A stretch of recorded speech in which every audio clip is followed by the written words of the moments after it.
Bonsoir à tous les amis, j'espère que vous allez bien et que vous avez passé une bonne soirée devant koh. Petit épisode de koh qu'on a vu ce soir avec plein de confort. J'ai rarement vu autant de confort tomber d'un coup. Entre les smoothies, les coussins, les bungalows, tout ce que vous voulez, les hamacs, c'était la distribution générale, hein, tout était livré et monté directement sur la plage. Et puis, quand même, à la fin, on a eu droit à quelque chose qu'on voit pas souvent, à un vote à égalité qui tombe 2 fois. C'est assez rare, c'est assez marrant de voir ça. On va aller retrouver un petit peu nos invités de ce soir, puisque, comme d'habitude, nous avons Anto, on a Max, on a la fourmi du net, et ce soir, on a la chance d'avoir Gabriel. Gabriel, je pense que vous vous rappelez de lui. Il avait fait PK Express. C'était la course infernale. Il faisait partie du binôme inconnu avec Florian. Un des binômes inconnus qui avait vraiment bien marché, puisque les 2 derniers qu'on a eus, ça a été un petit peu difficile. Et il était allé jusqu'à la finale. Donc c'est rare d'avoir un candidat d'un autre jeu d'aventure qui vient nous parler de koh.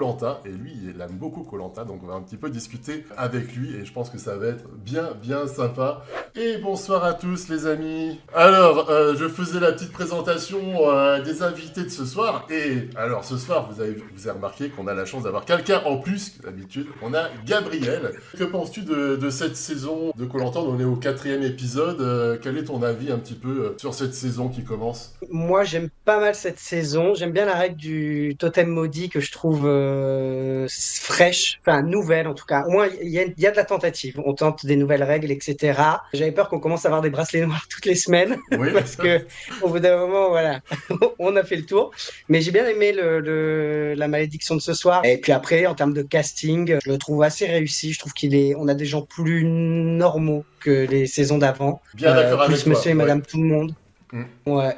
Et j'ai envie de te poser encore une autre question sur les saisons de koh que tu as regardées. Quelle est peut-être ta préférée? Moi, j'aime beaucoup les saisons All-Star. J'ai adoré le choc des héros entre les sportifs et les anciens aventuriers de koh, notamment pour sa finale, qui pour moi, tout le monde parle de Claude, Théora, etc. Ce sont des immenses héros, mais Ouais. pour moi, Grégoire et Freddy, c'était vraiment au-dessus du lot encore. Et cette victoire de Grégoire face à Freddy, pour moi, ça restera l'ultime koh. On fera pas mieux, je pense. Comment s'est passée ta soirée, Maxime? Comment tu as trouvé l'épisode? Bah moi j'ai bien aimé. Enfin j'ai mieux aimé déjà que la semaine dernière déjà. J'ai adoré l'épreuve d'immunité. J'ai vraiment adoré. Le fait qu'il y ait plusieurs étapes, que ça se relance tout le temps et donc que ça puisse faire des remontées si on le souhaite, etc. J'ai bien aimé l'épreuve de confort aussi d'ailleurs. Et un conseil qui était avec beaucoup de surprises et beaucoup de suspense surtout. Parce que je trouve que la prod a été maline. Elle a mis 5 noms. Elle en a pas trop dévoilé. Donc ce qui fait que quand on est arrivé au conseil, on savait pas forcément où on allait aller. Mais c'était bien. Et ça, j'étais très curieux de savoir où est-ce que ça allait aller. Les discussions étaient intéressantes et on a eu un bon conseil. Donc franchement, j'ai passé plutôt un bon moment. J'espère que c'est la fin du collier de CETA là, tout ça. Parce que bon, ça va. Ça devient Ah, lourd, ça va hein. Ah non, suffire. c'est juste le truc Ah, La intéressant. fameuse légende du collier perdu. ah ouais, Là. non, parce que là, ça va. Là. Je rejoins pas le même Maxime pour le fait que moi je trouve déjà il était meilleur que la semaine dernière, hein, faut quand même se le dire. Il y a eu pas mal de choses assez cool. Non, Anto, t'es pas d'accord. Je te laisse parler. L'épreuve d'immunité, moi j'adore hein, les épreuves à l'aveugle, je trouve ça assez drôle. Honnêtement, j'ai pas pris de notes parce que en fait, j'ai pas vu le temps passer, j'étais vraiment absorbée en fait par l'épisode. Point de vue divertissement, c'est vrai qu'il pleut beaucoup comme dit Maxime, que ça joue sur leur morale, mais du coup, ils sont plus sensibles et en plus voilà, il y a pas de feu donc ils peuvent pas manger chaud et ça peut un peu créer des tensions et ça fait quand même partie du divertissement. Les épreuves bien, c'est la recherche de l'amulette, c'était pas ouf, mais ça a pas duré trop longtemps donc ça va. J'ai passé un bon moment en tout cas. J'ai apprécié cet épisode.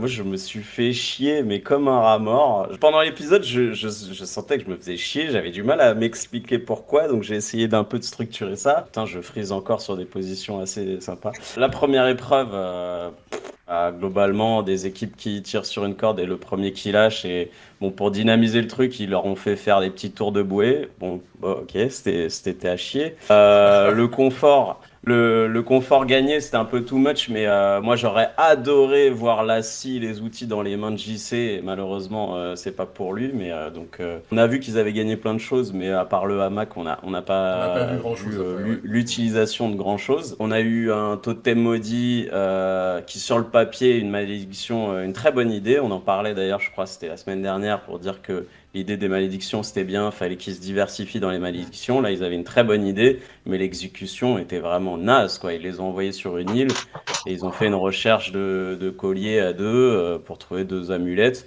qui du coup, donc ça c'était pas intéressant, et qui du coup ont annulé la malédiction. Du coup, le totem maudit a eu 0 conséquence, si ce n'est d'envoyer 2 gus sur une île. On nous a fait 3 minutes sur les chaussures d'Olga.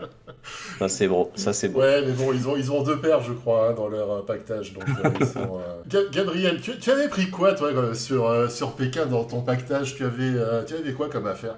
Mais nous, c'est moins carré koh parce que je crois qu'eux, ils ont vraiment une charte, Oui. un t-shirt, enfin, ou 2 t-shirts, un maillot de bain, machin. Nous, on est quand même, entre guillemets, plus libre de ce qu'on prend. Donc, moi, j'avais, 5 t-shirts, 5 caleçons, 5 paires de chaussettes, un pull, un kawaii, et puis voilà, quoi. Puis une paire de chaussures de rechange, et puis basta. Donc, vraiment, le strict minimum pour pouvoir tenir quelques jours, en ayant une apparence à peu près propre, parce que nous, ça a quand même plus d'importance que sur koh. Je pense que les mecs de koh aimeraient avoir un petit peu plus d'affaires. Moi, je pense que si je refais Pékin Express, c'est avec moins d'affaires Un peu plus parce léger? qu'on les porte, etc. Et stratégiquement, il vaut mieux avoir un sac très léger, quoi. Bon, quitte à s'habiller 2 jours pareil de suite, on s'en fout. Passer de 10 kilos à 5 kilos à porter, je pense que c'est un vrai avantage. koh c'est un jeu que tu aimerais faire si tu en avais la possibilité. C'est un jeu auquel tu aimerais postuler ou pas? C'est vraiment hyper différent dans l'approche que tu as, même je pense que dans le quotidien, parce que moi j'essaie de me transposer de par le fait d'avoir été face aux caméras pendant un mois sur Pékin. Je pense que c'est pas du tout le même rythme. Pékin Express, c'est de la tension H24. Là, il y a vraiment beaucoup de temps mort, de stratégie, etc. Après, franchement, moi j'aimerais bien quand même le côté stratège et tout. Moi, je suis pas le mec le plus sportif de la Terre. Par contre, je pense que mentalement, je serais plus capable de tenir. Et puis après, il y a ce côté stratège qui est assez intéressant, quoi. C'est-à-dire que tu peux être le mec le moins fort de ton équipe et gagner koh sur le papier. Absolument. C'est rare, mais ça peut arriver. D'ailleurs, qu'est-ce que tu en penses du casting de cette saison, Gab? Moi, je le trouve sympathique.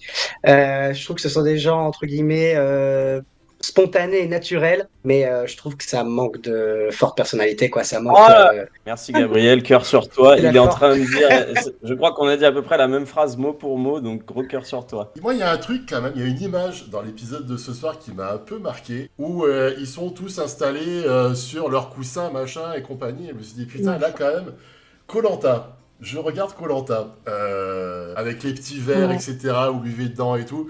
Je me disais, là, est-ce qu'il n'y en a pas trop? Je contrebalance en disant, ah, ils ont le mauvais temps et tout, du coup, on leur file un peu plus de confort comme ça. Et puis, ils ont du mal aussi avec le feu, puisque tout est mouillé, c'est difficile. Qu'est-ce que vous en avez pensé? Au lieu de mettre de la nourriture, là, du coup, hamburger, pizza, ils ont rajouté des transats à la place. Je sais pas si c'est un rapport, mais moi, ça m'a pas tant choqué que ça. Mais j'ai trouvé ça original au final. Pourquoi pas?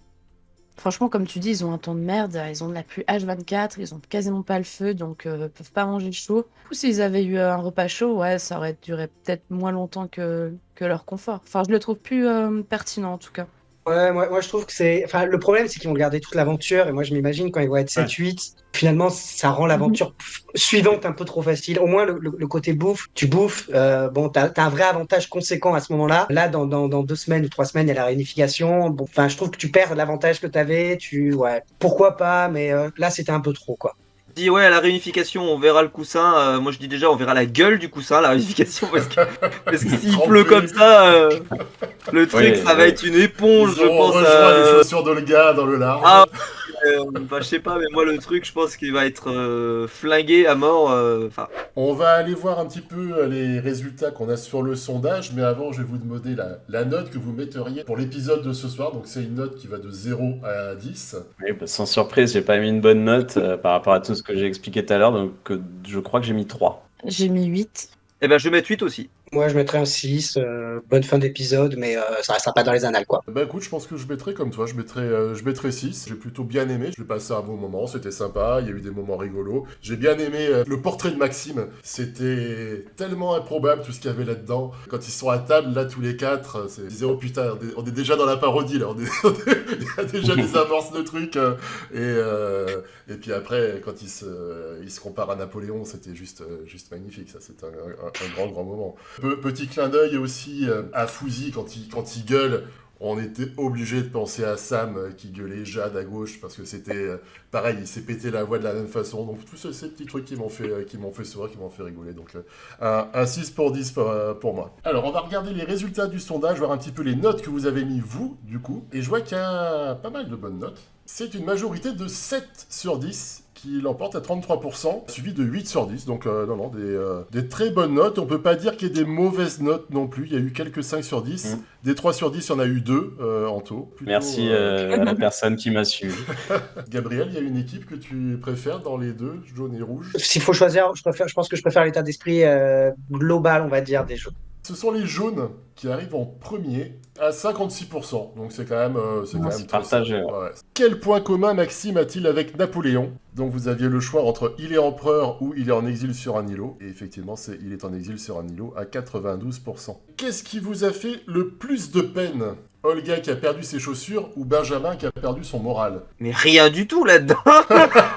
Rien. Mais Olga, c'était marrant aussi. Enfin, c'était marrant. Bah, pour elle, du coup. Mais ça rappelait un peu, c'était quoi, les 4 terres où il y en avait un qui avait perdu son slip. Ouais. Il avait pas fait toute une histoire sur son film. Donc bah écoutez les amis, voilà, c'était un épisode de Koh-Lanta ce soir qui rentrera pas dans les annales mais qui était sympathique à regarder. Et en tout cas, c'était l'occasion de passer une bonne soirée autour de Gabriel. Ça nous a fait super plaisir de t'accueillir. Bravo. Moi aussi, c'était un plaisir. Bah écoute, t'es toujours en contact avec les candidats de ta saison, avec les Estelle et tout, avec Maxime, Alizé ou... Non, alors la vie continue son cours et c'est vrai que les distances se prennent au fur et à mesure. On est un peu en contact avec les Estelle. Moi, je suis très en contact avec Florian, mon binôme, qui est un de mes meilleurs amis. On est parti au ski ensemble en début d'année. Enfin, on s'appelle minimum une fois par semaine. Voilà, mais après, sinon, non, après, au fond, en fait, on est tous hyper différents. On a tous nos vies qui sont hyper différentes les uns des autres. Donc, c'est vrai que pendant l'aventure, il y a une émulation et pendant la diffusion. Et c'est vrai qu'au fur et à mesure, moi, ça fait 4 ans déjà, hein, mine de rien. Donc ça s'étiole petit à petit, quoi. Mais je pense que c'est pareil sur les Koh-Lanta, hein. Je pense que tout le monde est très copain là aujourd'hui. Et puis, dans 6 mois, puis bon, il y a des petites rancœurs qui subsistent sur certaines choses. Donc, voilà. Un dernier truc, Gabriel, c'est vrai que souvent, Stéphane Rothenberg, quand on le questionne sur Pékin, il dit qu'il y a un peu moins de 5% des rushs qui sont filmés, qui sont montrés à la télé. Est-ce qu'il y a un moment que tu as vécu dans ton aventure que tu n'as pas vu et que tu regrettes tu aurais vraiment adoré le voir et non, ça n'a pas été diffusé? Ah, il y en a plein. Il y en a plein, mais il y en a un notamment, enfin, il y a une épreuve entière qui a été coupée. Il n'y en a pas eu beaucoup, hein. Il y en a eu une ou deux dans toute l'aventure. Il y en a une entière, c'était une épreuve à l'aveugle. En gros, c'était le fameux épisode avec les singes nasiques. On devait récupérer un nez d'un singe nasique. Moi, à l'aveugle, Florent qui me guidait à travers un espèce de labyrinthe. Et sauf que il y avait plusieurs équipes au même moment. Alors, comme dans tout ce genre d'épreuve, tu comprends rien. Et vraiment, je confirme, quand tu es à l'aveugle, et même si les mecs ont des voix complètement différentes, au bout d'un moment, tu as l'impression que la voix de la meuf, c'est la voix de Florian, donc tu fais OK. Et alors, c'était hyper drôle parce qu'en fait, tu devais récupérer un espèce de tabouret, monter dessus pour récupérer le nez du singe. Sauf que moi, je suis déjà pas très grand. Donc déjà, Florian a oublié le tabouret. Donc j'ai dû faire demi-tour, le récupérer. Et derrière, je monte sur le tabouret et je suis trop petit. Donc Florian se met à hurler après moi, après la prod, après tout ce qui lui passe sous la tête. Il est trop petit, ça devait être à mourir de rire. Moi, à essayer de sautiller du haut de mon 1m65, à essayer de choper le nez. Et donc du coup, j'ai pris mon sac à dos que j'ai posé sur le tabouret en équilibre. Enfin, vous imaginez, à l'aveugle. Hein. Et je sautais pour essayer de l'avoir. C'était épique et à tel point que je sais que les Estelle ont même Estelle qui l'avait fait a même encore des cicatrices un peu sur les jambes encore aujourd'hui, des espèces de mini traits parce qu'on s'était pris les poteaux à toute vitesse.